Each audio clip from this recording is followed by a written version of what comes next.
श्री योग वशिष्ठ के वैराग्य प्रकरण में युवावस्था के दोष श्री रामचंद्र जी कहते हैं, महर्षि, बचपन के बाद मनुष्य बाल्यावस्था के अनर्थों का त्याग कर भोग भोगने के उत्साह, भ्रांति अथवा काम रूप पिशाच से दूषित चित्त होकर नरक में गिरने के लिए ही यौवन आरूढ़ होता है। यौवन अवस्था में मूर्ख मनुष्य अनंत विलास चेष्टा वाले अपने चंचल चित्त की राग, द्वेष आदि वृत्तियों का अनुभव करता हुआ एक दुख से दूसरे दुख को प्राप्त होता है। अपने चित्रूपी बिल में स्थित हो नाना प्रकार की भ्रांति पैदा करने वाला काम रूपी पिशाच अपने वश में हुए पुरुष को बलपूर्वक तिरस्कार करता है। मुने युवावस्था में स्त्री, दूत और कलह आदि दुर्विष्णु को उत्पन्न करने वाले वे राग भोग आदि प्रसिद्ध एवं दुष्ट दोष वाले काम, चिंता आदि के वंशीभूत अंतःकरण वाले पुरुष को जो काम आदि में तन्मय हो रहा है, यौवन के सहारे नष्ट कर डालते हैं। जो महान नरक का बीज है और सदा भ्रांति पैदा करने वाला है, उस यौवन के द्वारा जिसका नाश नहीं होता, वे मनुष्य दूसरे किसी से नष्ट नहीं हो सकते। श्रृंगार आदि नाना प्रकार के रसों से पूर्ण और अनेक प्रकार के आश्चर्यजनक वृत्तांतों से युक्त भीषण यौवन रूपा भूमि को जिसने पार कर लिया, वही पुरुष धीर कहलाता है।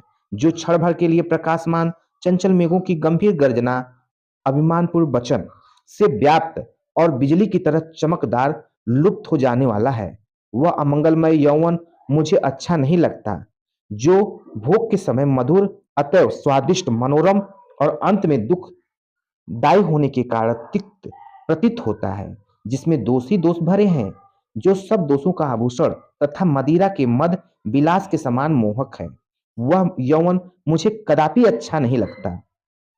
जो असत्य होकर भी सत्य सा प्रतीत होता है, शीघ्र ही धोखा देने वाला है तथा स्वप्न अवस्था में किए गए स्त्री सहवास के समान है, वह यौवन मुझे अच्छा नहीं लगता। यह क्षण भर के लिए सुंदर प्रतीत होने वाली संपूर्ण वस्तुओं में अग्रगण्य है, सारी आयु बीत जाने पर दिखाई देने वाले गंधर्व नगर के समान है।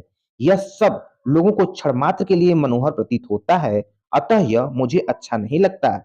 यह यौवन ऊपर से तो रमणी प्रतीत होता है, किंतु भीतर से सद्भाव शून्य है, अतः वैश्या स्त्री के समागम से के समान घृणित होने के कारण मुझे रुचिकर नहीं जान पड़ता।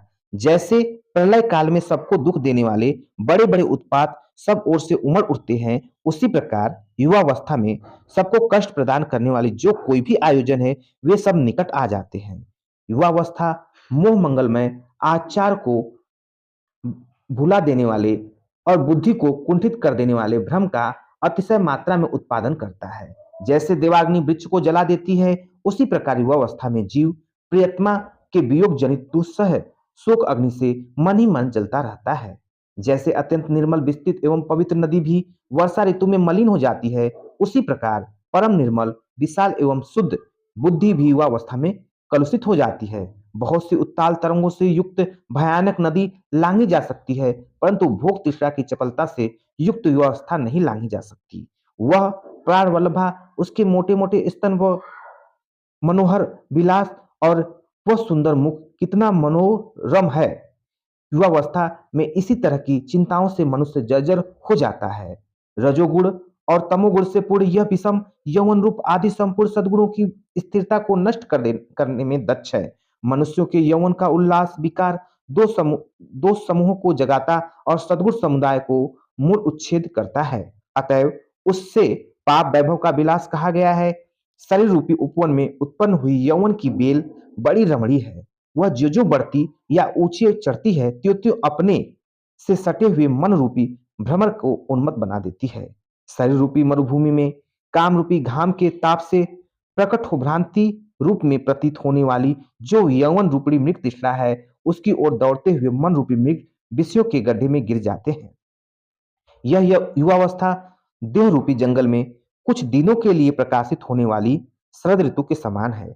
लोगों, तुम इस पर विश्वास न करो। जब जब यौवन अपनी चरम सीमा पर आरूढ़ हो जाता है, तब तब संताप युक्त कामनाएं केवल विनाश के लिए ही बढ़ने और नृत्य करने लगती है। ये राग द्वेष रूपी पिशाच तभी तक विशेष रूप से नाचते फिरते हैं जब तक कि यौवन रूपी रात्रि पूर्ण रूप से नष्ट नहीं हो जाती। जो महामुग्ध पुरुष मोहवश क्षणभंगुर यौवन से हर्ष को प्राप्त होता है, वह मनुष्य होता हुआ भी निरा पशु ही माना जा गया है।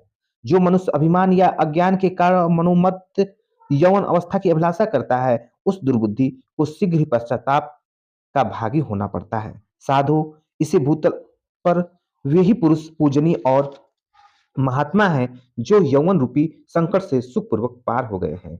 बड़े बड़े मंगरों से युक्त महासागर को सुखपूर्वक पार किया जा सकता है, किंतु विषय चिंतन आदि महातरंगों के कारण उमड़े हुए और दुर्गुण दुराचार रूप अनेक दोषों से भरे हुए इस निंदनीय यौवन के पार जाना बहुत ही कठिन है। ब्राह्मण विनय से अलंकृत श्रेष्ठ पुरुषों को आश्रय देने वाला, करुणा से प्रकाशित तथा सम दम क्षमा दया शांति संतोष सरलता आदि से विविध गुणों से युक्त उत्तम यौवन इस संसार में उसी तरह दुर्लभ है जैसे आकाश में वन।